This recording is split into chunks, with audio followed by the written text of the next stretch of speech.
ಸಾಮಾಜಿಕ ಚಳವಳಿ ಅಂದ್ರೆ ಏನಂತ ವಿಚಾರವನ್ನು ಚರ್ಚೆ ಮಾಡ್ತೀವಿ. ಸಾಮೂಹಿಕ ಪ್ರಯತ್ನದ ಮೂಲಕ ಸಂಘಟಿತವಾಗಿ ಎಲ್ಲರೂ ಕೂಡ ಸೇರಿ ಒಂದು ಚಳವಳಿಯನ್ನ ಮಾಡಿ ಹಳೆಯ ಸಾಮಾಜಿಕ ವ್ಯವಸ್ಥೆ ಬದಲಾಗಿ ಹೊಸ ಸಾಮಾಜಿಕ ವ್ಯವಸ್ಥೆಯನ್ನ ಮರುಸೃಷ್ಟಿಯನ್ನು ಮಾಡ್ತಕ್ಕಂಥದ್ದು ಅಥವಾ ಸ್ಥಾಪನೆ ಮಾಡ್ತಕ್ಕಂಥ ಪ್ರಯತ್ನವನ್ನು ನಾವು ಸಾಮಾಜಿಕ ಚಳವಳಿ ಅಂತ. ಸಾಮೂಹಿಕ ಪ್ರಯತ್ನದ ಮೂಲಕ ಹೊಸ ಸಾಮಾಜಿಕ ವ್ಯವಸ್ಥೆಯನ್ನ ಸ್ಥಾಪನೆ ಮಾಡ್ತಕ್ಕಂಥದ್ದು ನಾವು ಸಾಮಾಜಿಕ ಚಳವಳಿ ಅದೇನಲ್ಲ.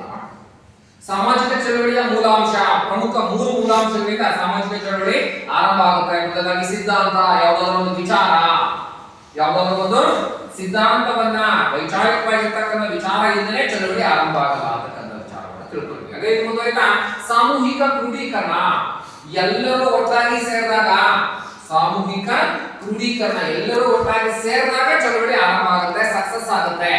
ಜನ ಸೇರದೇ ಇದ್ರೆ, ಕ್ರೋಢೀಕರಣ ಆಗದೆ ಇದ್ರೆ, ಒಟ್ಟಾಗಿ ಜನ ಸೇರದೇ ಇದ್ರೆ ಚಳವಳಿ ಯಶಸ್ಸನ್ನ ಕಾಣಲಿಕ್ಕೆ ಸಾಧ್ಯ ಆಗಲ್ಲ.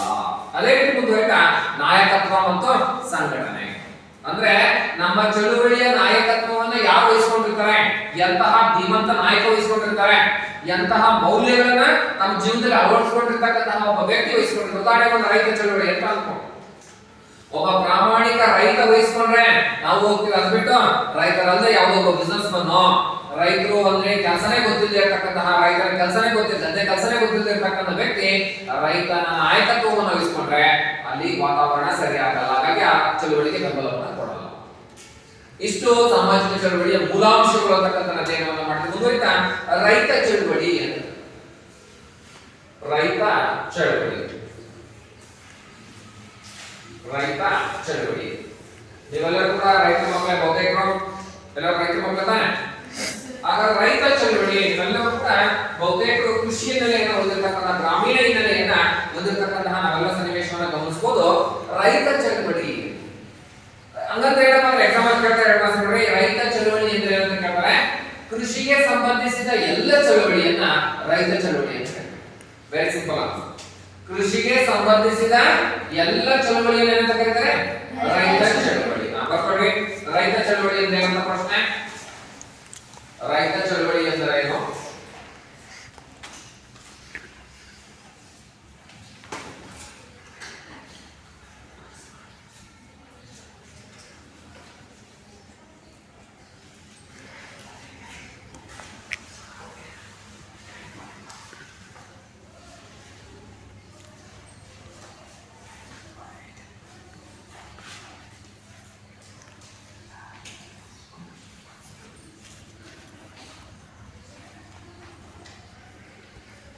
ಕೃಷಿಗೆ ಸಂಬಂಧಿಸಿರತಕ್ಕಂತಹ ಎಲ್ಲ ಚಳುವಳಿಯನ್ನ ರೈತ ಚಳುವಳಿ ಅಂತ ಕರಿತೀವಿ.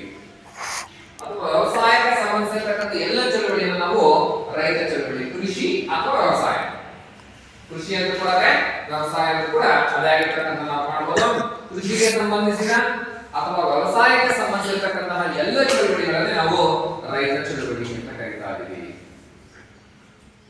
ಇತ್ತೀಚೆಗೆ ರೈತನಾಗಿರ್ತಕ್ಕಂಥವನು ತನ್ನ ಪ್ರತಿಯೊಂದು ವಿಷಯಕ್ಕೂ ಕೂಡ ಚಳವಳಿಯನ್ನು ಮಾಡತಕ್ಕಂತಹ ಅನಿವಾರ್ಯತೆಯನ್ನು ಸರ್ಕಾರ ನಿರ್ಮಾಣ ಮಾಡಿರ್ತಕ್ಕಂತಹ ಸನ್ನಿವೇಶವನ್ನು ಗಮನಿಸಬಹುದು. ಉದಾಹರಣೆಗೆ ನಾವು ಕೊಂಡುಕೊಳ್ತಕ್ಕಂಥ ಎಲ್ಲ ವಸ್ತುಗಳ ಬೆಲೆ ಗಗನಕ್ಕೆ ಹೋಗಿದೆ. ಅದು ಮಾರಾಟ ಮಾಡತಕ್ಕಂಥ ಎಲ್ಲ ವಸ್ತುಗಳ ಬೆಲೆ ಕುಸಿದಿರ್ತಕ್ಕಂಥದ್ದನ್ನು ನಾವು ಕಾಣಬಹುದು. ಕೆಲವು ವಸ್ತುಗಳನ್ನ ಹೊರತುಪಡಿಸಿ ಇನ್ನುಳಿದಿರ್ತಕ್ಕಂಥ ಎಲ್ಲ ವಸ್ತುಗಳ ಬೆಲೆ ಕುಸಿತವನ್ನು ಕಂಡಿರ್ತಕ್ಕಂಥದ್ದನ್ನು ನಾವು ಕಾಣಬಹುದು. ಹೀಗಾಗಿ ರೈತ ಪ್ರತಿನಿತ್ಯ ಒಂದಲ್ಲ ಒಂದು ನೋವನ್ನ, ಸಂಕಷ್ಟವನ್ನ, ಒತ್ತಡದ ಪರಿಸ್ಥಿತಿಯನ್ನು ಅವನು ಎದುರಿಸ್ತಿರ್ತಕ್ಕಂಥ ಸನ್ನಿವೇಶವನ್ನು ಕಾಣಬಹುದು. ಅವನ ತುಂಡು ಜಮೀನಿಗೆ ವಿಪರೀತವಾಗಿರ್ತಕ್ಕಂಥ ಆದಾಯ ಬಂದರೆ ನಿರಂತರವಾಗಿ ಸರ್ಕಾರದ ಜೊತೆಗೆ ಚಟಾಪಟಿಯನ್ನ, ಒತ್ತಡದ ಜೀವನವನ್ನ ರೈತ ಅನುಸರಿಸಿರ್ತಕ್ಕಂಥದ್ದನ್ನ ಕಾಣಬಹುದು. ಹಾಗಾಗಿ ಕೃಷಿಗೆ ಸಂಬಂಧಿಸಿದ ಅಥವಾ ವ್ಯವಸಾಯಕ್ಕೆ ಸಂಬಂಧಿಸಿದ ಎಲ್ಲ ಚಳುವಳಿಯನ್ನ, ಎಲ್ಲ ರೀತಿಯಾಗಿರ್ತಕ್ಕಂಥ ಹೋರಾಟವನ್ನ, ಎಲ್ಲ ರೀತಿಯ ಸಂಘಟಿತವಾಗಿರ್ತಕ್ಕಂಥ ಹೋರಾಟವನ್ನೇ ಕೃಷಿ ಚಳುವಳಿ, ಸರಿ, ರೈತ ಚಳುವಳಿ ಅಂತ ಕರಿತೀವಿ. ನೆಕ್ಸ್ಟ್ ಹೇಳಿ ಮುಂದುವರಿತಾ ರೈತ ಚಳುವಳಿಯ ಪ್ರಕಾರಗಳು. ರೈತ ಚಳುವಳಿಯ ಪ್ರಕಾರ,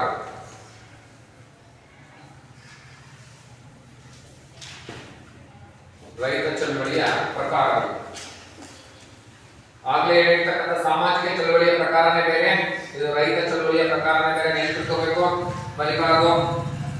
ಮೊದಲನೇದಾಗಿ ಕ್ಯಾಥೋಲಿಕ್ ಗೌರವರ ಪ್ರಕಾರ ನೋಡ್ಕೊಳ್ಳಿ. ಕ್ಯಾಥೋಲಿಕ್ ಇದನ್ನ ಹೇಳ್ತಾರೆ, ನಾನು ಆಗಲೇ ಹೇಳಿದೆ ಸಾಮಾಜಿಕ ಚಳುವಳಿ MSA ರಾವ್ ಅವರ ಪ್ರಕಾರ ಸಾಮಾಜಿಕ ಚಳುವಳಿಯ ಪ್ರಕಾರಗಳು. ಇದು ರೈತ ಚಳುವಳಿಯ ಪ್ರಕಾರ ಕ್ಯಾಥೋಲಿಕ್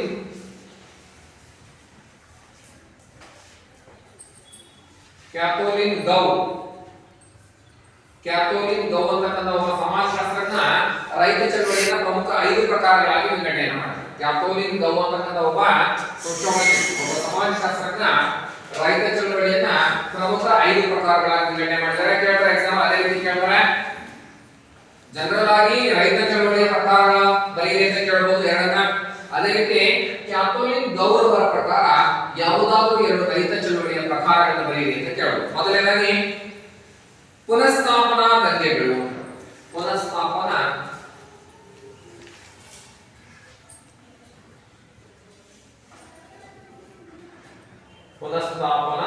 ದಂಗೆಗಳು.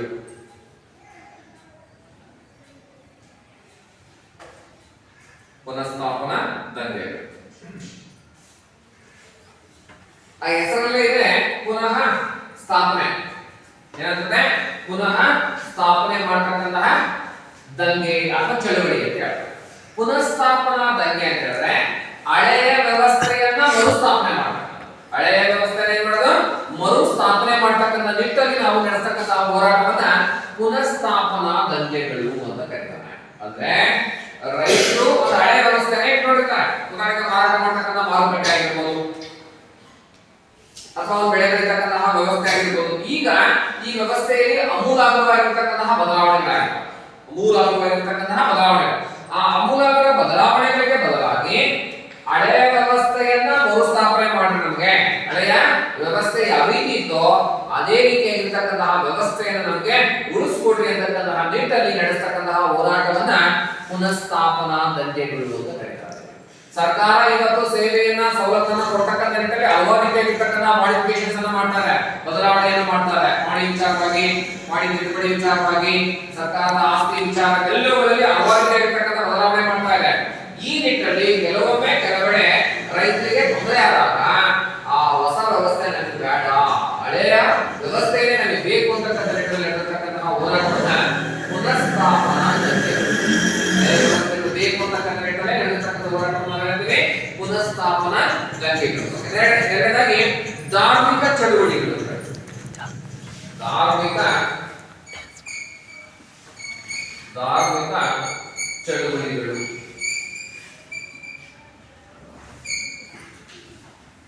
ಧಾರ್ಮಿಕ ಚಳುವಳಿಗಳು. ಧಾರ್ಮಿಕ ಚಳುವಳಿಗಳು.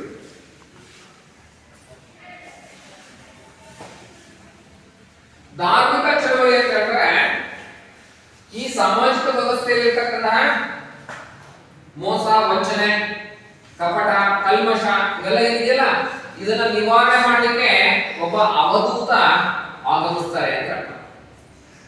ಈ ಸಾಮಾಜಿಕ ವ್ಯವಸ್ಥೆಯಲ್ಲಿ ಇರ್ತಕ್ಕಂಥ ಭ್ರಷ್ಟ ವ್ಯವಸ್ಥೆಯನ್ನ, ಅನೈತಿಕತೆಯನ್ನ, ಅನಾಚಾರಗಳನ್ನ ನಿವಾರಣೆ ಮಾಡಲಿಕ್ಕೆ, ಇವನ್ನೆಲ್ಲವನ್ನು ಕೂಡ ತೊಡೆದಾಕಲಿಕ್ಕೆ, ಹೋಗಲಾಡಿಸಲಿಕ್ಕೆ ಯಾರೋ ಒಬ್ಬ ದೈವಾಂಶ ಪುರುಷ, ಒಬ್ಬ ಅವತಾರ ಪುರುಷ ಹುಟ್ಟಿ ಬರ್ತಾನೆ. ಫಿಲ್ಮ್ಗಳಲ್ಲಿ ನೋಡಿರ್ಬೋದು, ಮಾಧ್ಯಮದಲ್ಲಿ ಈ ಎಲ್ಲ ವ್ಯವಸ್ಥೆಯನ್ನ ಅಂತ್ಯವನ್ನ ಮಾಡಲಿಕ್ಕೆ ಒಬ್ಬ ಬರ್ತಾನೆ ಅಂತ ಮಾತಾಡ್ತಾ ಇರ್ತಾರೆ. ಅದೇ ರೀತಿ ಜನ ಈ ಎಲ್ಲ ರೀತಿಯ ಸಾಮಾಜಿಕ ವ್ಯವಸ್ಥೆಯಲ್ಲಿ ಬದಲಾವಣೆಯನ್ನ ತರಲಿಕ್ಕೆ, ಈ ಎಲ್ಲ ಸಾಮಾಜಿಕ ವ್ಯವಸ್ಥೆಯನ್ನ ಬದಲಾವಣೆ ಮಾಡಲಿಕ್ಕೆ ನಮ್ಮಿಂದ ಆಗಲ್ಲ. ದೈವಾಂಶ ಸಂಭೂತನಾಗಿರ್ತಕ್ಕಂತಹ ಯಾರೋ ಪರಮಾತ್ಮನ ವರದೈವವಾಗಿ ಅವರ ಆಶೀರ್ವಾದವನ್ನು ಪಡೆದಿರ್ತಕ್ಕಂತಹ ಯಾರಾದರೂ ಒಬ್ರು ಬರ್ತಾರೆ. ಬಂದು ಈ ಸಾಮಾಜಿಕ ವ್ಯವಸ್ಥೆಯಲ್ಲಿರ್ತಕ್ಕಂತಹ ಎಲ್ಲ ಅಸಮಾನತೆಯನ್ನ, ಎಲ್ಲ ಶೋಷಣೆಯನ್ನ, ಎಲ್ಲ ಭ್ರಷ್ಟಾಚಾರವನ್ನ, ಎಲ್ಲ ದಬ್ಬಾಳಿಕೆಯನ್ನ ತೊಡೆದಾಕ್ತಕ್ಕಂತಹ ಕೆಲಸವನ್ನ ಮಾಡ್ತಾರೆ. ಆ ನಂತರದಲ್ಲಿ ಸಮ ಸಮಾಜ, ರಾಮರಾಜ್ಯ, ಕಲ್ಯಾಣ ರಾಜ್ಯ ಅಂತಕ್ಕಂತಹ ಪರಿಕಲ್ಪನೆ ನಿರ್ಮಾಣ ಆಗುತ್ತೆ ಅಂತಕ್ಕಂಥ ನಿಟ್ಟಲ್ಲಿ ಹೇಳ್ತಕ್ಕಂಥ ಚಳವಳಿಯನ್ನು ನಾವು ಧಾರ್ಮಿಕ ಚಳವಳಿಗಳು ಅಂತ ಕರೀತೀವಿ. ನೆಕ್ಸ್ಟ್ ಮೂರನೇದಾಗಿ ಸಮಾಜನಿಷ್ಠ ದರೋಡೆಗಳು ಅಂತ ಹೇಳ್ತಾರೆ.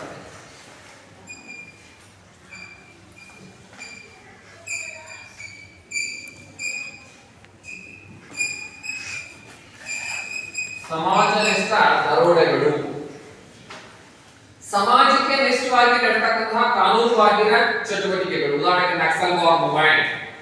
ಸಮಾಜನಿಷ್ಠ ದರೋಡೆಗಳು, ಸಮಾಜಕ್ಕೆ ನಿಷ್ಠಾಗಿ, ಸಮಾಜ ಅಂದ್ರೆ ಜನರಿಗೆ ಒಳ್ಳೇದು ಮಾಡ್ತಾರೆ ಅಂತ ಕೆಲವರು ದರೋಡೆಯನ್ನ ಮಾಡ್ತಾರೆ. ಸಮಾಜನಿಷ್ಠ ದರೋಡೆಗಳು. ನಾಲ್ಕೇ ಇದ್ರು ಬಹಳ ಸರ್ಕಾರದಾರೆ 1,500 ಎಕರೆ, 2,000 ಎಕರೆ, 3,000 ಎಕರೆ ಜಮೀನಿಗಳ ಸಾವಿರಾರು ರೂಪಾಯಿ, ಲಕ್ಷಾಂತರ ರೂಪಾಯಿ, ಕೋಟ್ಯಾಂತರ ರೂಪಾಯಿ ಅವರ ಬಂಡವಾಳ ಇದೆ.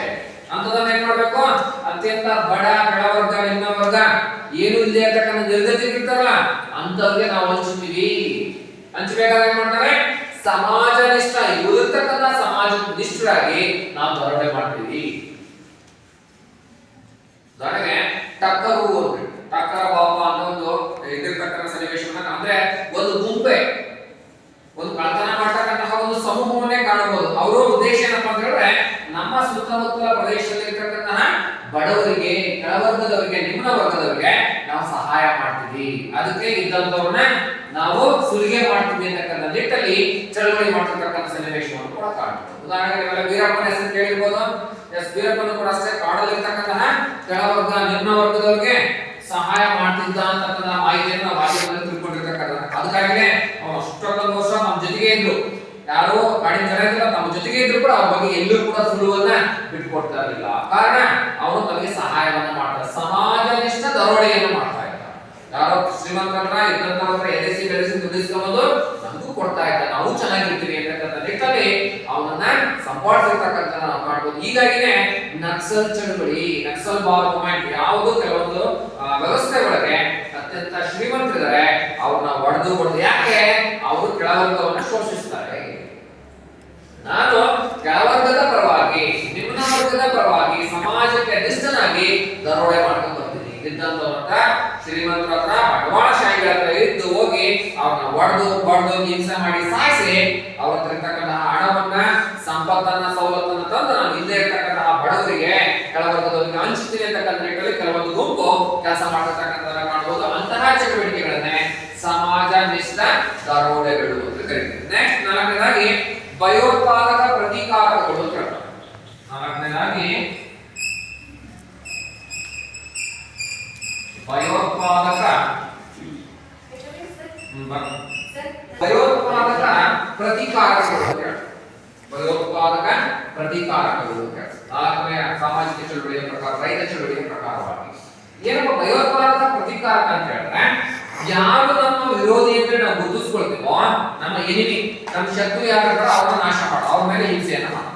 ಯಾರ ನಮ್ಮ ಶತ್ರು? ಉದಾಹರಣೆಗೆ ನಮ್ಮ ಬಡವ, ಒಬ್ಬ ನಿರ್ಗತಿಕ, ನಮ್ಮ ಸಾಹುಕಾರ ನನ್ನ ಶತ್ರು. ಏನ್ ಮಾಡ್ತಾರೆ ನಮ್ಮ ಸಾಹುಕಾರ? ನಿರಂತರವಾಗಿ ಬೆಳಗಿನ ಸಾಯಂಕಾಲ ಕೆಲಸವನ್ನ ಮಾಡ್ಕೊಂಡು ಅತಿ ಕಡಿಮೆ ಕೂಲಿಯನ್ನು ಕೊಡ್ತಾನೆ. ನನಗೆ ಉತ್ತಮವಾಗಿರ್ತಕ್ಕಂಥ ಆಹಾರವನ್ನ ಊಟಕ್ಕೆ ಅಥವಾ ವರ್ಷಕ್ಕೊಮ್ಮೆ ಗಂಟೆ ಮತ್ತೊಂದು ನನಗೆ ಉತ್ತಮವಾದ ಬಟ್ಟೆಯನ್ನು ಕೊಡ್ಸಲ್ಲ, ಕಾಯಿ ಹಾಕಿ ಚಪ್ಪಲಿಯನ್ನು ಕೊಡ್ಸಲ್ಲ, ನಮ್ಮ ಮನೆಗೆ ಬೇಕಾಗಿರ್ತಕ್ಕಂಥ ಯಾವುದೇ ಸವಲತ್ತನ್ನು ನನಗೆ ನೀಡ್ತಾ ಇಲ್ಲ. ಭಯೋತ್ಪಾದಕ ಪ್ರತೀಕಾರಕ ಅಂತ ಹೇಳಿದ್ರೆ ಶತ್ರು ಯಾರು ಅಂತ ಗುರುತಿಸಿಕೊಂಡು ಅವರನ್ನ ನಾಶ ಮಾಡ್ತಕ್ಕಂಥ, ಅವರನ್ನ ಹಿಂಸೆ ಮಾಡ್ತಾರೆ. ನನಗೆ ಅನ್ಯಾಯ ಮಾಡಿದಿಲ್ಲ, ನನಗೆ ಮೋಸ ಮಾಡಿದಿಲ್ಲ, ನಾನು ನಿನಗೆ ಅನ್ಯಾಯವನ್ನ ಮಾಡ್ತೀನಿ, ತೊಂದರೆಯನ್ನ ಕೊಡ್ತೀನಿ ಅಂತಕ್ಕಂಥ ನಿಟ್ಟಲ್ಲಿ ನಡೆಸ್ತಕ್ಕಂಥ ಹೋರಾಟವನ್ನು ನಾವು ಭಯೋತ್ಪಾದಕ ಪ್ರತೀಕಾರಕಗಳು ಅಂತ ಕರೆಯತಕ್ಕಂಥ ಸನ್ನಿವೇಶವನ್ನು. ಭಯೋತ್ಪಾದಕ ಪ್ರತೀಕಾರಕಗಳು ಅಂತ ಹೇಳಿದ್ರೆ ಯಾರು ನಮ್ಮ ಶತ್ರು ಅಂತೇಳಿ ಆಯ್ಕೆ ಮಾಡಿಕೊಂಡು ಆ ಶತ್ರುವಿನ ಮೇಲೆ ದ್ವೇಷವನ್ನ ತೀರಿಸಿಕೊಳ್ತಕ್ಕಂತಹ ಪ್ರಯತ್ನ, ಅವರನ್ನ ಹಿಂಸೆ ಮಾಡೋದಾಗಿರ್ಬೋದು ಅಥವಾ ಸಾಯಿಸ್ತಕ್ಕಂತಹ ಪ್ರಯತ್ನ ಕೂಡ ಆಗಿರ್ಬೋದು. ನೆಕ್ಸ್ಟ್ ಲಾಸ್ಟ್ ಆಗಿ ಜನತಾ ವಿಪ್ಲವಗಳು. ಜನತಾ ವಿಪ್ಲವಗಳು ರೈತರಾಗಿ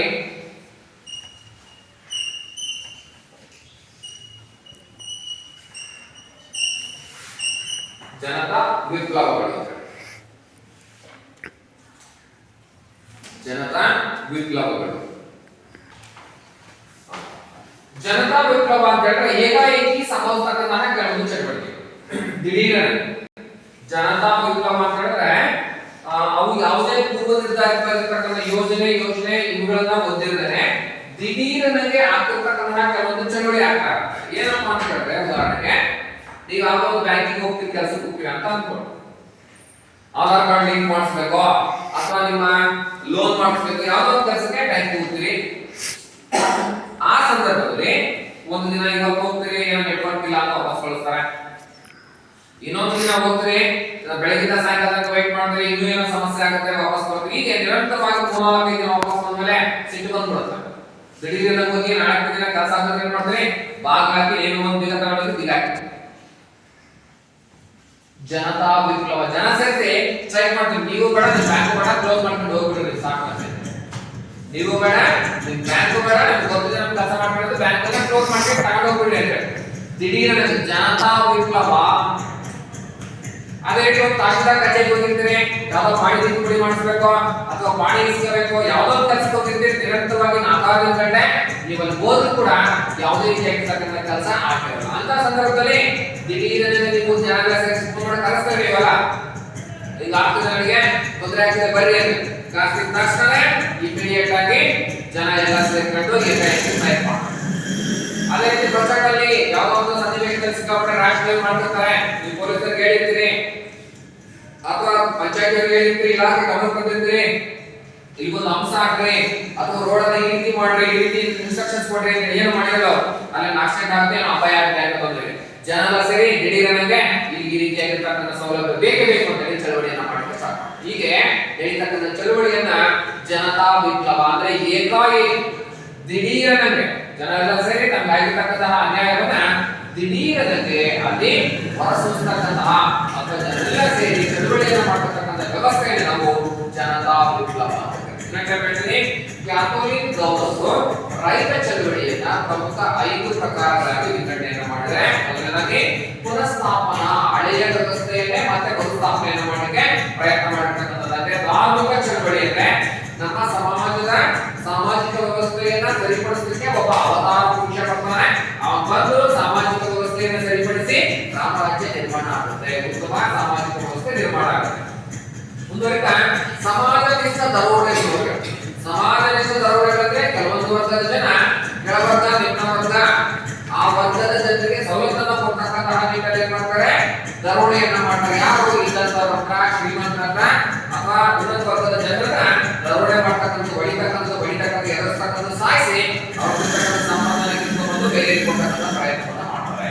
ಅದೇ ರೀತಿ ಭಯೋತ್ಪಾದಕ ಪ್ರತಿಕಾರಗಳು ಅಂತ ಹೇಳಿದ್ರೆ ನಮ್ಮ ಶತ್ರು ಯಾರು ಅಂತ ಗೊತ್ತು ಮಾಡಿ ಆಯ್ಕೆ ಮಾಡ್ಕೊಂಡು ಅವ್ರನ್ನ ಹಿಂಸೆ ಮಾಡ್ತಕ್ಕಂಥದ್ದು, ಸಾಯಿಸ್ತಕ್ಕಂತಹ ಪ್ರಯತ್ನವನ್ನೇ ಭಯೋತ್ಪಾದಕ ಪ್ರತೀಕಾರಕ ಅಂತ ಹೇಳ್ತೇವೆ. ಅಂತಿಮವಾಗಿ ಕೊನೆಯದಾಗಿ ಜನತಾ ವಿಪ್ಲವ. ಜನತಾ ವಿಪ್ಲವ ಅಂತ ಬೇರೆ ಏನೂ ಅಲ್ಲ, ದಿಢೀರನಾಗೆ ದೀರ್ಘಕಾಲಿಕವಾಗಿ ಬಗೆಹರಿಯತಕ್ಕಂತಹ ಸಮಸ್ಯೆಗಳಿಂದ ನಡೆಸತಕ್ಕಂತಹ ಚಳವಳಿ. ದೀರ್ಘಕಾಲ ಅದು ಸಾಕಾಗಿ ಅಂತಿಮವಾಗಿ ಇವತ್ತು ಆಫೀಸ್ ಮುಗಿಸ್ಕೊಂಡು ಬರ್ರಿ, ಹೋಗಿ ಕ್ಲೋಸ್ ಮಾಡಿಸ್ಕೊಂಡು ಬರ್ರಿ ಅಂತ ಹೇಳಿ ಜನ ಸೇರಿ ಆ ಚಳವಳಿ ಬ್ಯಾಂಕ್ ವಿರುದ್ಧ ಆಗಿರ್ಬೋದು ಅಥವಾ ತಹಶೀಲ್ದಾರ್ ಕಚೇರಿ ವಿರುದ್ಧ ಆಗಿರ್ಬೋದು ಅಥವಾ RI ಆಫೀಸ್ ವಿರುದ್ಧ ಆಗಿರ್ಬೋದು, ಹೀಗೆ ಯಾವುದೇ ಒಂದು ಸಾಮಾಜಿಕ ವ್ಯವಸ್ಥೆ ನಿರಂತರವಾಗಿ ಬಹಳ ದಿನಗಳವರೆಗೆ ಪರಿಹಾರ ಆಗದೇ ಇದ್ದಾಗ ದಿಢೀರನಿಗೆ ಜನ ರುಚಿಗೆ ನಡೆಸತಕ್ಕಂಥ ಚಳವಳಿಯನ್ನೇ ಜನತಾ ವಿಪ್ಲವ ಅಂತ ಕರೀತೀವಿ. ಇಷ್ಟು 5 ಪ್ರಕಾರವಾಗಿ ರೈತ ಚಳವಳಿ ಜರುಗುತ್ತೆ. ನೆಕ್ಸ್ಟ್ ಹೇಳಿ, ಭಾರತದಲ್ಲಿ ರೈತರ ಹೋರಾಟಕ್ಕೆ ಕಾರಣವಾದ ಅಂಶಗಳು. ಭಾರತದಲ್ಲಿ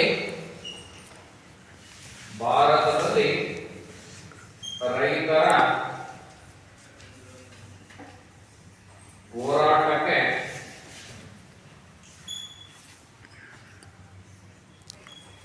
ಕಾರಣವಾದ ಅಂಶಗಳು. ಭಾರತದಲ್ಲಿ ರೈತರ ಹೋರಾಟಕ್ಕೆ ಕಾರಣವಾದ ಅಂಶಗಳು. ಯಾಕೆ ರೈತರು ಹೋರಾಟವನ್ನು ಮಾಡ್ತಾರೆ? ಅಗೇನ್ ಮತ್ತೆ ಕ್ಯಾಥೋಲಿಕ್ ಗೌರವ ಪ್ರಕಾರ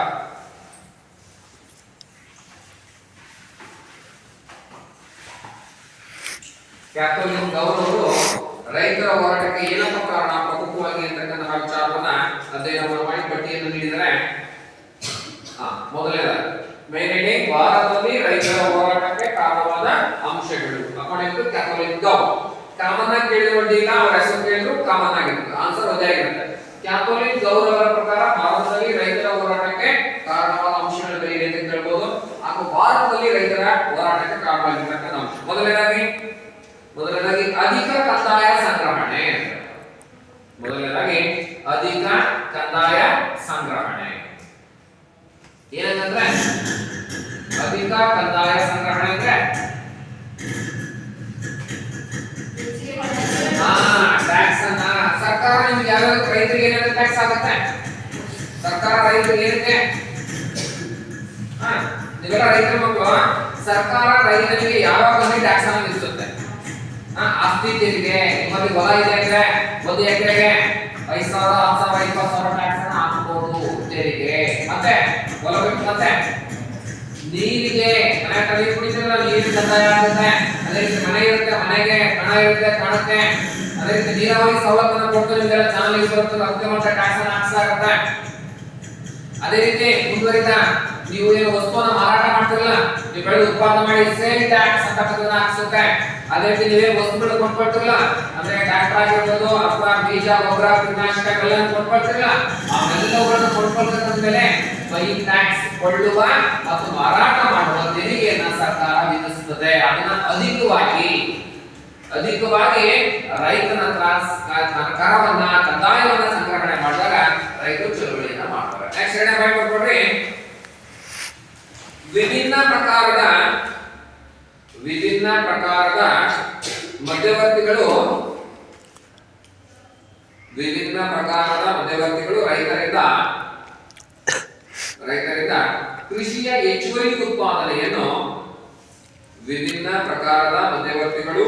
ರೈತರಿಂದ ಕೃಷಿಯ ಹೆಚ್ಚುವರಿ ಉತ್ಪಾದನೆಯನ್ನು ಕಸಿದುಕೊಂಡಿದ್ದು ಅಂತ ಹೇಳ್ತಾರೆ. ವಿಭಿನ್ನ ಪ್ರಕಾರದ ಮಧ್ಯವರ್ತಿಗಳು ರೈತರಿಂದ ಹೆಚ್ಚುವರಿ ಉತ್ಪಾದನೆಯನ್ನ ಕಸಿದುಕೊಂಡಿದ್ದು. ನೋಡ್ರಿ, ರೈತರಿಂದ ವಿಭಿನ್ನ ಪ್ರಕಾರದ ಮಧ್ಯವರ್ತಿಗಳು ಅವರು ರೈತ ಬೆಳೆದಿರ್ತಕ್ಕಂಥ ಹೆಚ್ಚುವರಿ ಉತ್ಪಾದನೆಯನ್ನ ಕಸ್ಕೊಳ್ತಕ್ಕಂಥ ಪ್ರಯತ್ನವನ್ನ ಮಾಡ್ತಾರೆ. ಉದಾಹರಣೆಗೆ ನಾವು ಹೇಳಿದ್ವಿ, ಮಾರ್ಕೆಟ್ಗೂ ನಾವು ಮಾರಾಟ ಮಾಡಿದ್ರೆ ಹರಾಸ್ಮೆಂಟ್ಸ್ ಆಗುತ್ತೆ, ನಾವು ಮನೆ ಹತ್ರ ಕೊಟ್ರೆ ಇನ್ನೊಂದು ರೀತಿಯಾಗಿರ್ತಕ್ಕಂಥ ಹರಾಸ್ಮೆಂಟ್ಸ್ ಆಗುತ್ತೆ. ಈಗ ಕೆಲವೊಬ್ಬರು ಕೂಡ ಕೈ ವ್ಯಾಪಾರ ಅಂತಂದ್ರೆ ನಿಮ್ಮ ಮನೆ ಹತ್ರ ಬಂದು ವ್ಯಾಪಾರವನ್ನ ಮಾಡ್ತಾರೆ. ಮಧ್ಯವರ್ತಿ ಮೀಡಿಯೇಟರ್ ಅವನು ಒಂದು ಸ್ಕೇಲ್ ಅನ್ನ, ಎಲೆಕ್ಟ್ರಾನಿಕ್ ಸ್ಕೇಲ್ ಅನ್ನ ತಂದು ಅದರಲ್ಲಿ ಫಿಕ್ಸೇಷನ್ಸ್ ಅನ್ನ ಮಾಡ್ತಾರೆ. 1 ಕೆಜಿ ಮುಂದೆ ಬರುತ್ತೆ, ಕಡಿಮೆ ಬರುತ್ತೆ, ತೂಗೋ ರೀತಿಯಲ್ಲಿ ಸ್ಕೇಲ್ ಅನ್ನ ಫಿಕ್ಸೇಷನ್ ಮಾಡಿರ್ತಾರೆ. ಅಲ್ಲಿ ನಡೀತಕ್ಕಂಥ ಮಾರ್ಕೆಟ್ ಏನ್ ರೇಟ್ ಇದೆ ಗೊತ್ತಾಗಲ್ಲ, ಮಧ್ಯವರ್ತಿ ಬಂದು ನಾನು ಅಷ್ಟು ಕೊಡ್ತೀನಿ ಇಷ್ಟು ಕೊಡ್ತೀನಿ. ಏನ್ ಮಾಡಿರ್ತಾರೆ, ನಾವು ಆಲ್ರೆಡಿ ಸಾವನ್ನ ತಗೊಂಡಿರ್ತೀವಿ ಅವ್ರ ಹತ್ರ, ಹಾಗಾಗಿ ಅವ್ರಿಗೆ ಕೊಡ್ತಕ್ಕಂಥ ಪರಿಸ್ಥಿತಿ ನಿರ್ಮಾಣ ಆಗಿರುತ್ತೆ. ಅಂದ್ರೆ ಮಾರುಕಟ್ಟೆಯಲ್ಲಿ ರೈತರಿಗೆ ಅತ್ಯಂತ ಹೆಚ್ಚು ನಷ್ಟ ಉಂಟಾಗ್ತದೆ. ಮಾರ್ಕೆಟ್ ತಗೊಂಡೋದ್ರೆ ಅಲ್ಲೇನ್ ಮಾಡ್ತಾರೆ, ನಮ್ಮ ಬೆಳೆದತಕ್ಕಂಥ ಮಾರ್ಕೆಟ್ ಏನು ಅಂಶ ಏನಿರ್ತದಲ್ಲ ಅಥವಾ ಬೆಳೆಗಳ ಅವಕ್ಕೆ ಟ್ಯಾಕ್ಸ್ ಅನ್ನ ವಿಧಿಸ್ತಾರೆ. ಬೆಳೆಗಳ ಮಾರಾಟ ತೆರಿಗೆ, ಅದಾದ್ಮೇಲೆ ನಮ್ಮ ಹಣಕ್ಕೆ ಕಮಿಷನ್ಸ್ ಅನ್ನ ಹಾಕ್ತಾರೆ. 100ಕ್ಕೆ 2 ರೂಪಾಯಿ ಕೊಡಬೇಕು, ಸಾಲ ಮಾಡಿದ್ರೆ 4 ರೂಪಾಯಿ ಕೊಡಬೇಕು ಅಂತಕ್ಕಂಥ ಕಮಿಷನ್ ಹಣ, ನಮ್ಮ ಹಣ, ನಾವು ಬೆಳೆದಿರ್ತಕ್ಕಂಥ ಹಣಕ್ಕೆ ಕಮಿಷನ್ ಅನ್ನ ಪಡೆಯತಕ್ಕಂದ್ರೆ ರೈತ ಹೆಚ್ಚುವರಿಯಾಗಿ ಕಷ್ಟಪಟ್ಟು ಬೆಳೆದಿರ್ತಕ್ಕಂಥ ಉತ್ಪಾದನೆ ಇದೆ. ಆ ಉತ್ಪಾದನೆಯನ್ನ ವಿವಿಧ ಮಧ್ಯವರ್ತಿಗಳು ಮಾರುಕಟ್ಟೆಯಲ್ಲಿ, ಆರ್ಟಿಒ ಆಫೀಸ್ ಅಲ್ಲಿ, ಅದೇ ರೀತಿ ತಹಶೀಲ್ದಾರ್ ಕಚೇರಿಯಲ್ಲಿ, ಅದೇ ರೀತಿ ಬೇರೆ ಬೇರೆ ಭಾಗದಲ್ಲಿ ಮಧ್ಯವರ್ತಿಗಳು ತಮ್ಮ ಉತ್ಪಾದನೆಯನ್ನು ಕಸ್ಕೊಳ್ತಕ್ಕಂಥ ಪ್ರಯತ್ನ ಮಾಡ್ತಾರೆ. ಹಾಗಾಗಿ ರೈತರು ಚಳವಳಿಯನ್ನು ಮಾಡ್ತಾರೆ. ನೆಕ್ಸ್ಟ್ ಮುಂದಿನಾಗಿ ಭೂಮಿಯನ್ನು ಖಾಸಗಿ ಆಸ್ತಿಯನ್ನಾಗಿ ಮಾರ್ಪಾಡು. ಭೂಮಿಯನ್ನು ಖಾಸಗಿ ಆಸ್ತಿಯನ್ನಾಗಿ ಮಾರ್ಪಾಡು. ಭೂಮಿಯನ್ನು ಖಾಸಗಿ ಆಸ್ತಿಯನ್ನಾಗಿ ಮಾರ್ಪಾಡು. ಭೂಮಿ ಅಂತಕ್ಕಂಥ ಇತ್ತೀಚೆಗೆ ಖಾಸಗಿ ಆಸ್ತಿಯಾಗಿ ಕನ್ವರ್ಷನ್ಸ್ ಅನ್ನ ಮಾಡ್ತಾರೆ. ಭೂಮಿ ಸರ್ಕಾರದ ಆಸ್ತಿಯಾಗಿರ್ಬೇಕಾದ್ರೆ ಯಾರು ಉಳಿಮೆಯನ್ನ ಮಾಡ್ತಾರೋ ಅವ್ರಿಗೆ ಮಾತ್ರ ಕೊಡ್ತಕ್ಕಂಥ ಕೆಲಸವನ್ನ ಮಾಡ್ಬೇಕು. ಅದರ್ವೈಸ್ ಅದನ್ನ ಯಾವುದೋ ದುಡ್ಡಿರ್ತಕ್ಕಂಥ ಬಂಡವಾಳಶಾಹಿ ಖಾಸಗಿಯಾಗಿ ಕೊಂಡಿಟ್ಕೊಳ್ತೀನಿ ಅಂತ ಹೇಳಿದ್ರೆ ಅಥವಾ ಅನ್ಯ ಉದ್ದೇಶಕ್ಕಾಗಿ ಬಳಸ್ತಾರೆ ಅಂತ ಹೇಳಿದ್ರೆ ಕೊಡಬಾರದು. ಹಾಗಾಗಿ ರೈತರು ಚಳವಳಿಯನ್ನ ಮಾಡ್ತಾರೆ. ಅಂದ್ರೆ ಭೂಮಿ ಖಾಸಗಿ ಆಸ್ತಿಯನ್ನಾಗಿ, ಅದು ಕೇವಲ ಉಳುಮೆ ಮಾಡ್ತಕ್ಕಂಥ ವ್ಯಕ್ತಿಗೆ ಮಾತ್ರ ಅದು ಸಿಗಬೇಕು, ಅವನ ಹತ್ರ ಮಾತ್ರ ಇರಬೇಕು, ಬೇರೆ ಬಂಡವಾಳಶಾಹಿಗಳ ಹತ್ರ ಇರಬಾರ್ದು ಅಂತಕ್ಕಂಥ ವಿಷಯವನ್ನು ಇಟ್ಕೊಂಡು ರೈತರು ಹೋರಾಟವನ್ನು ಮಾಡ್ತಾರೆ. ನೆಕ್ಸ್ಟ್ ನಾಲ್ಕನೇದಾಗಿ, ಬ್ರಿಟಿಷರ ಕಾಲದಿಂದ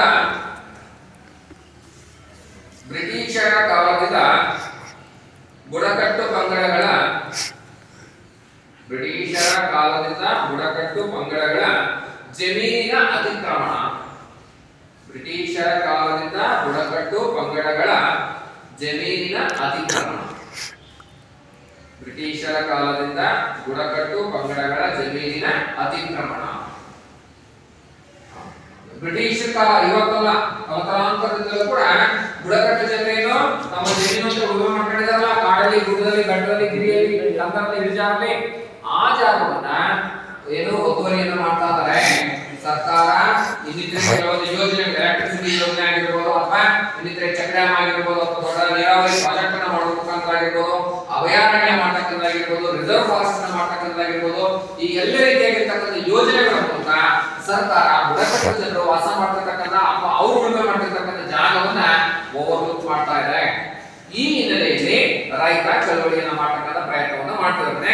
ಐದನೇದಾಗಿ, ಬ್ರಿಟಿಷರು ಕೈಗಾರಿಕೆಗಳಿಗೆ ನೀಡಿದ ಬೆಂಬಲ. ಬ್ರಿಟಿಷರು ಕೈಗಾರಿಕೆಗಳಿಗೆ ನೀಡಿದ ಬೆಂಬಲ, ತಮ್ಮ ಆಮದು ಇಂಪೋರ್ಟ್, ರಫ್ತು ಎಕ್ಸ್ಪೋರ್ಟ್, ಇಂಪೋರ್ಟ್ ಎಕ್ಸ್ಪೋರ್ಟ್ ಆಮದು ರಫ್ತು ನೀತಿಯಿಂದಾಗಿ ಕುಶಲಕರ್ಮಿಗಳು ನಿರುದ್ಯೋಗಿಗಳಾದದ್ದು. ಬ್ರಿಟಿಷರು ಕೈಗಾರಿಕೆಗಳಿಗೆ ನೀಡಿದ ಬೆಂಬಲ, ಆಮದು ರಫ್ತು ನೀತಿಯಿಂದಾಗಿ ಕುಶಲಕರ್ಮಿಗಳು ನಿರುದ್ಯೋಗಿಗಳಾದದ್ದು. ನೋಡ್ರಿ, ಕೈಗಾರಿಕೆಗಳಿಗೆ ಸರ್ಕಾರ ಏನ್ ಮಾಡ್ತದೆ, ಬ್ರಿಟಿಷ್ ಕಾಲದಿಂದ ಬೆಂಬಲವನ್ನು ಸೂಚಿಸ್ತಾ ಇದೆ.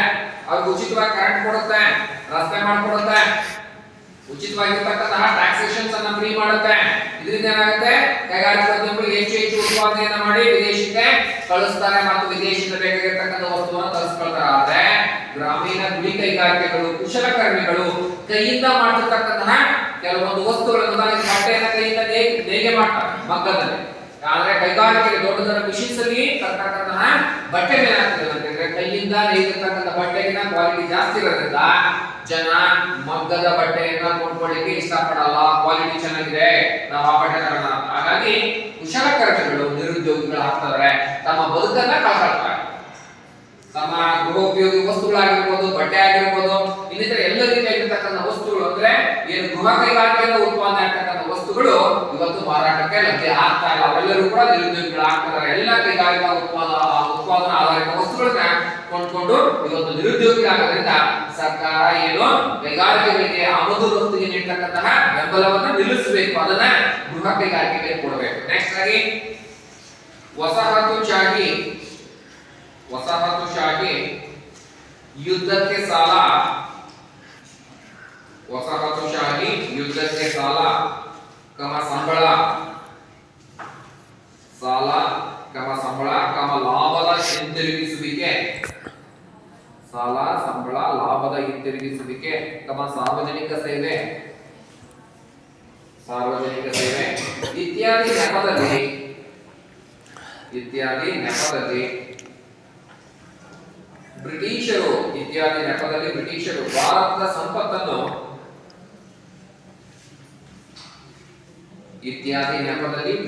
ಭಾರತದ ಸಂಪತ್ತನ್ನು ಬ್ರಿಟನ್ನಿಗೆ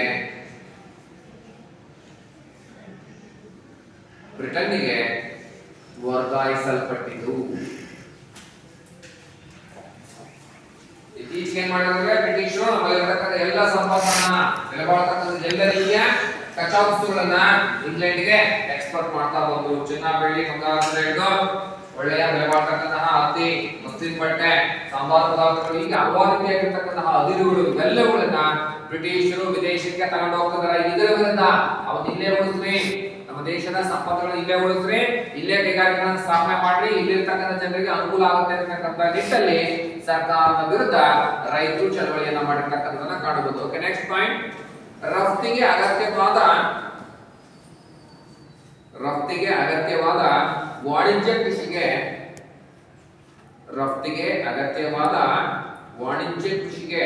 ಪ್ರೋತ್ಸಾಹ ಮತ್ತು ಒತ್ತಡ. ರಫ್ತಿಗೆ ಅಗತ್ಯವಾದ ವಾಣಿಜ್ಯ ಕೃಷಿಗೆ ಪ್ರೋತ್ಸಾಹ ಮತ್ತು ಒತ್ತಡ. ರಫ್ತಿಗೆ ಅಗತ್ಯವಾದ ವಾಣಿಜ್ಯ ಕೃಷಿಗೆ ಪ್ರೋತ್ಸಾಹ ಮತ್ತು ಒತ್ತಡ. ಸರ್ಕಾರ ಏನ್ ಮಾಡ್ತಿದೆ ಅಂತಂದ್ರೆ, ತಾನು ಏನು ವಸ್ತುವನ್ನ ಎಕ್ಸ್ಪೋರ್ಟ್ ಮಾಡ್ತೀನಿ, ತಾನು ಯಾವ ವಸ್ತುವನ್ನ ವಿದೇಶಕ್ಕೆ ಕಳಿಸ್ತೇನೆ ಅದನ್ನು ಮಾತ್ರ ನೀವು ಬೆಳಿಬೇಕು. ಪ್ರೋತ್ಸಾಹ, ಅದಕ್ಕೆ ಬೇಕಾಗಿರ್ತಕ್ಕಂತಹ ಪ್ರೋತ್ಸಾಹ ಮತ್ತು ಒತ್ತಡ, ಕಡ್ಡಾಯವಾಗಿ ಅದನ್ನೇ ಬೆಳಿಬೇಕು ಅಂತಕ್ಕಂತಹ ಸ್ಟ್ರೆಸ್ ಅನ್ನು ಜಾಸ್ತಿ ಮಾಡ್ತಾ ಹೋಗಿ. ಉದಾಹರಣೆಗೆ ಸಕ್ಕರೆ, ಕಬ್ಬನ್ನ ಬೆಳೀರಿ, ನಿನಗೆ ಇಷ್ಟ ಇದೆಯೋ ಬಿಟ್ಟಿದೆಯೋ ಗೊತ್ತಿಲ್ಲ, ನಿನ್ನ ಹತ್ರ ನೀರಿದೆಯೋ, ನೀನು ಹೊಲ ಬೆಳೀತಿದ್ದ ಬಿಡುವ ಗೊತ್ತಿಲ್ಲ, ನಾನು ಕಾರ್ಖಾನೆ ಸ್ಥಾಪನೆ ಮಾಡಿದೀನಿ, ನೀನು ಕಬ್ಬು ಬೆಳಿಲೇಬೇಕು, ತಾನು ನನಗೆ ಕೊಡಲೇಬೇಕು, ನಾನು ಉತ್ಪಾದನೆ ಮಾಡಿ ಸಕ್ಕರೆಯನ್ನು ದೇಶಕ್ಕೆ ರಫ್ತು ಮಾಡಬೇಕು. ಉದಾಹರಣೆಗೆ ಹತ್ತಿಯನ್ನು ಉತ್ಪಾದನೆ ಮಾಡಿ ನನಗೆ ಕೊಡಲೇಬೇಕು, ನನ್ನ ಫ್ಯಾಕ್ಟರಿ ಒಳಗೆ ಅದನ್ನ ಬಟ್ಟೆಯನ್ನು ತಯಾರು ಮಾಡಿ ವಿದೇಶಕ್ಕೆ ರಫ್ತು ಮಾಡ್ತೀನಿ. ಹೀಗೆ ಸರ್ಕಾರ ರಫ್ತಿಗೆ ಹೆಚ್ಚು ಒತ್ತನ್ನು ನೀಡಿ, ಪ್ರೋತ್ಸಾಹವನ್ನು ನೀಡಿ, ಸರ್ಕಾರಕ್ಕೆ ಬೇಕಾದ ವಸ್ತುಗಳನ್ನ, ಬೆಳೆಗಳನ್ನ ಮಾತ್ರ ಬೆಳಿಬೇಕು, ನಿನಗೆ ಇಷ್ಟ ಆಗಿರೋದನ್ನ ಬೆಳೆಯಂಗಿಲ್ಲ, ಒತ್ತಡ ಆಗ್ತಾ ಹೋಯ್ತು. ಅಂತಹ ಬೆಳೆಗಳಿಗೆ ಪ್ರೋತ್ಸಾಹವನ್ನು ಕೊಡ್ತು. ನಿನ್ನ ವೈಯಕ್ತಿಕವಾಗಿರ್ತಕ್ಕಂತಹ ಜೀವನ ನಿರ್ವಹಣೆಗಾಗಿ ಬೇಕಾಗಿರ್ತಕ್ಕಂಥ ಕೃಷಿಗೆ ಪ್ರೋತ್ಸಾಹವನ್ನು ನೀಡಲಿಲ್ಲ, ಅದನ್ನೇನ್ ಮಾಡ್ತಾರೆ, ಸ್ಕ್ರಬ್ ಮಾಡ್ತಾರೆ. ಇದಕ್ಕೆ ರೈತರು ಚಳವಳಿಯನ್ನ ಮಾಡ್ತಾರೆ. ನೆಕ್ಸ್ಟ್ ಪಾಯಿಂಟ್, ಗೈರು ಹಾಜರಿ ಭೂಮಾಲೀಕತ್ವದ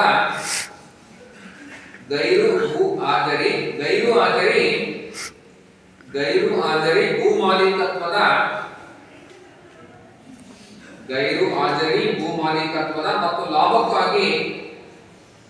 ಮತ್ತು ಲಾಭಕ್ಕಾಗಿ ಗೇಣಿದಾರರು ಮತ್ತು ಕೃಷಿ ಕಾರ್ಮಿಕ ಹೊಸ ಬಗೆಯ ಶೋಷಣೆಗಳಿಗೆ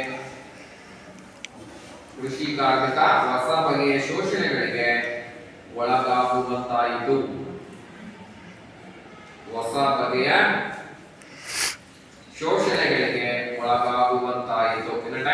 ಗೈರು ಹಾಜರಿ ಭೂಮಾಲೀಕತ್ವ ಮತ್ತು ಲಾಭಕ್ಕಾಗಿ ಗೇಣಿದಾರರು ಮತ್ತು ಕೃಷಿ ಕಾರ್ಮಿಕ ಹೊಸ ಬಗೆಯ ಶೋಷಣೆಗಳಿಗೆ ಒಳಗಾಗುವಂತಾಯಿತು.